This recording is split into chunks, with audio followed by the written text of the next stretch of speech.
Hi guys, Zyger here, and welcome back to another Awoken Devlog. Now today we're doing some awesome stuff, so let's go ahead and cue the intro, yay!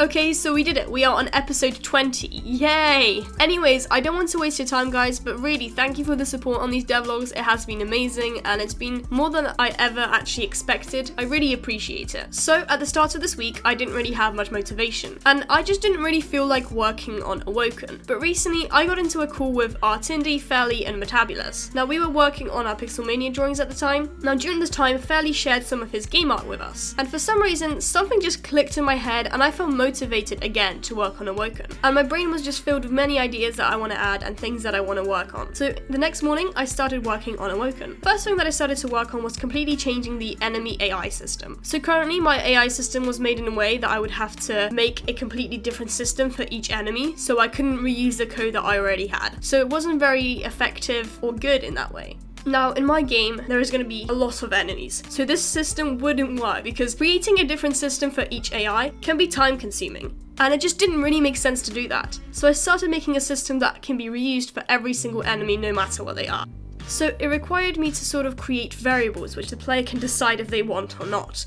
Now what I mean by that is, for instance, a variable for damage, where the player can choose the type of damage and how much damage the character or the enemy does. So for instance, they can do 0 or maybe 10. Either way, I managed to make the system, which is really awesome because it means that I can add enemies in a better and easier way.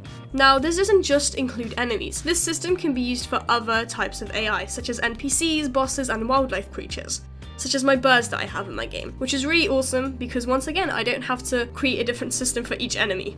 Now, the thing that I really like about this system is that the player can choose what type of enemy they want to create, what sort of AI they want to create. So for instance, you can choose if you want it to be hostile or not. You can choose how much knockback they receive from the player if they're hit, how much damage they do, all of these other stuff, and it's really, really awesome.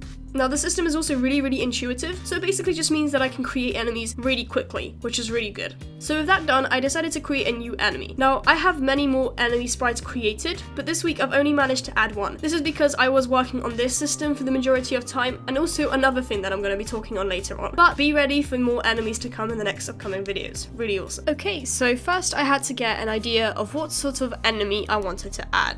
After some brainstorming, I had many ideas in mind. So I decided to go with the idea of a goblin-like creature. But I wanted to make this goblin like tiny and cute, so not too big, but kind of cutesy and adorable. So with no time to waste, I decided to launch a sprite on my laptop and get working. So I'm not gonna lie, it was hard to draw a goblin. Not because I'm bad at drawing, which I kind of am, I'm not the best at drawing or anything, but still the issue lied because of the small proportions that my game was in. So basically, I made my game with small proportions, which I regret now, but I can't really go back, so we're just gonna stick with it either way. This meant that I had to make the goblin match the proportions, but because the player proportions or the character proportions are small either way, I had to make the goblin twice as small because they're meant to be small creatures. This resulted in me making the goblin 14 by 15 pixels, which I know is really tiny. Either way, after 20 minutes of drawing, I got this. So on the screen you can see it's kind of bad low resolution because it's 14 by 15, but it looks alright in game and you can tell it's a goblin, hopefully. So I created animation for its idle state, running state, attack state, knockback state, and death state. So with all the animations completed, I imported it into GameMaker, applied my new shiny AI system, changed some variables here and there to make sure that it fits the enemy that I'm trying to create and so it makes sense. And boom, we have a really awesome enemy. So here you can see on the screen right now, I'm in game and you can see these enemies. So I'll probably be hitting them around, you can see them, how they interact with the player and stuff. And it's just a tiny little cute creature with a tiny little cute HP bar. So the HP bar, by the way, only appears when you first hit the enemy. So if you haven't hit the enemy, there won't be any HP bar or anything. But nonetheless, here it is. I also made these goblins quite tanky, which I probably change later because I'm not a fan of it at the moment. It was sort of more for testing purposes. Either way, they can attack you for 3 damage, so they're not really that strong, but they're still kind of annoying to deal with. They also don't drop much loot. They drop XP obviously, and there is a rare chance that they drop other little things here and there, but it's very rare and they don't typically drop that. But that's sort of the point. These goblins are meant to be weak by themselves, because the point that I'm trying to create with these goblins is to have them in like tribes, where they attack in tribes. So the player can be, can go and attack these tribes, conquer them for loot and other stuff, but there's going to be tons of them. There's going to be swarms. That's when they really become dangerous, because one little goblin attacking you here and there isn't going to do much. But instead, this tribe thing is a really awesome idea. Now, I've started creating some sprites, but not really, so I don't have actually anything to show you right now for the tribes, but I have created these awesome cute little goblin enemies, so that's cool, right? Either way, a new enemy is added into the game, which is awesome. Let's go on to the next thing that I added. Okay, so the next thing I worked on is I went onto itch.io, and I found some really awesome NPC sprites. Now, I'll try and find the website and link it in the description below, so you guys can go ahead and check it out. And basically, my game needs more NPCs, because currently we only have 2, and that's not really good and not very interesting. Now there's going to be a story in my game, so once again I need NPCs that have dialogue to make the game actually progress. So with that, I went ahead, grabbed those NPCs, imported it into GameMaker, changed them around a bit because in all honesty they didn't fit exactly what I wanted. Most importantly, changed the size because once again my game has very small proportions. And basically, I created an object for each of the NPCs. So now we have a bunch of NPCs, you can see them on the screen right now. We've got like a old lady, old man, child, also like a little boy and a man, just a bunch of NPCs.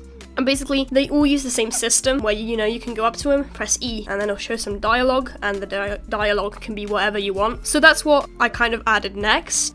With that, I also had to change the system a little bit because I'm having a little bit of an error at the moment. Haven't managed to fix it this week, but basically for some reason, I normally had it where you walked up to the NPC, an instance of this like E would show up above them. So you have to press E and stuff. It's on the screen right now, so you guys can see what I'm on about. Either way, I added that to all of the NPCs, and when there's more than one NPC, it doesn't work. So I'm gonna have to try and fix that.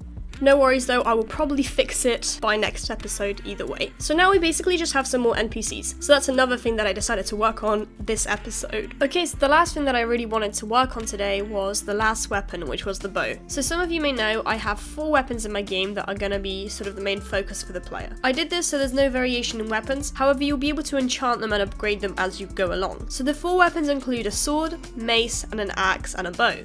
Now the issue is, all 3 of the weapons worked, but the bow. The bow didn't have much functionality. It had animations as you can see on the screen right now, however it didn't do anything. All the other weapons had damage, you could use them against enemies and they worked fine. But I didn't do that for the bow, because I kind of put it off at the side because I was still trying to, figure some stuff out. And how the bow was exactly going to work, I wasn't sure about that. So I decided to work on it this week. And I did, and I managed to do quite a lot of it in fact. So the first thing that I started working on was an arrow. So in my game I'm going to have multiple arrows, and the sprite you'll be seeing throughout this video is just a temporary placeholder. It's not going to be the arrow that I'm going to be using.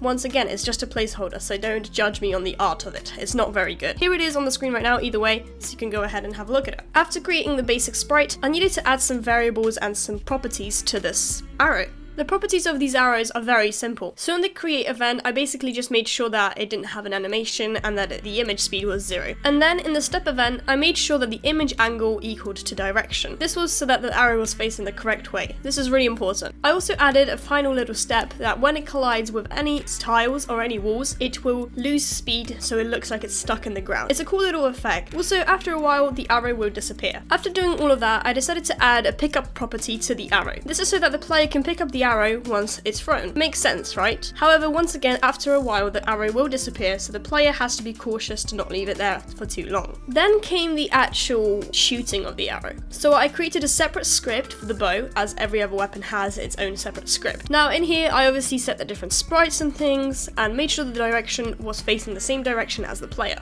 I obviously added some sound effects and made sure that it would actually create some damage. So what happened is I just basically spawned an instance of the arrow, made sure to set the speed up, the gravity to like 0.1 and the friction to 0.1 as well. I also added some extra additions such as recoil and frame delay. This is really important because I wanted there to be some recoil from the arrow. This also adds to the gravity looking cool, so the arrow doesn't just go straight for a while. It'll go straight, but soon enough it will drop to the ground, making it more realistic. Unfortunately, I didn't manage to add everything that I wanted to this bow. One feature that I really wanted to add is a little line that illustrates what direction and what angle the arrow is going to shoot. Many games have this, so when you pull the bow and arrow, you'll be able to see a line in what sort of angle the arrow is going to shoot. I will be figuring out how to do this and I will add it soon enough, however I haven't managed to do that in this devlog.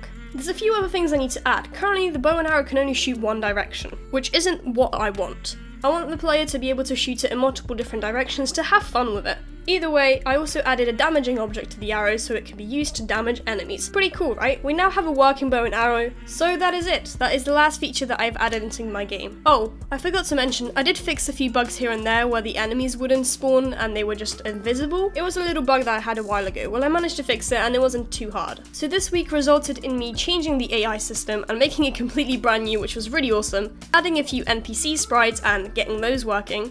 Also adding an extra enemy of a goblin, as well as that creating the bow and arrow. This was really cool as I have more motivation for this game than actually ever, I believe, so devlogs will be coming often once again. Either way guys, thank you so much for watching this video. I really appreciate all the help that you have given me and the support that I receive. We are about on 4.5k subscribers, which is really crazy how fast we are growing. We are nearing 5k subscribers and I've got some special surprises when we reach that. Hopefully we'll do that soon. Either way guys, hope you enjoyed the video. Make sure to leave a like, subscribe and comment down below if you have any suggestions or you want to say something about the game. And just make sure you stay safe and I love you all guys. Bye bye.